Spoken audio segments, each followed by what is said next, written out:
রাত তখন প্রায় 10টা। হরিয়ানার পঞ্চকুলার বাসিন্দা পুনিত রানা তার গাড়ির কাছে গেলে দেখতে পান তার গাড়ির পিছনের একটি গাড়ি এলোমেলো করে পার্কিং করা, আর যার নাম্বার প্লেটটি উত্তরাখণ্ডের। গাড়ির পিছনের ফুটপাতে বসে রয়েছেন এক ব্যক্তি, যিনি কেমন যেন ঝিমোচ্ছেন।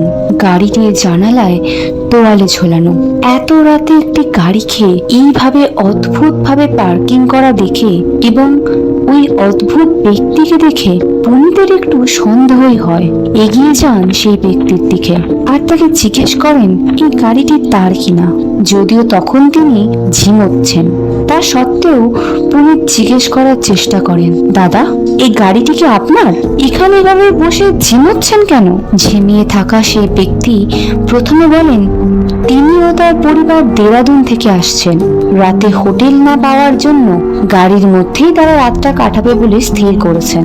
যদিও পুনিতের এই বিষয়টিকে একটু সন্দেহই হয়, তাই তিনি নিজেই চেষ্টা করলেন গাড়ির জানালা দিয়ে উঁকি মারতে, এবং তারপরেই সেই ভয়ানক দৃশ্য দেখে পুনিতের গা শিউরে ওঠে।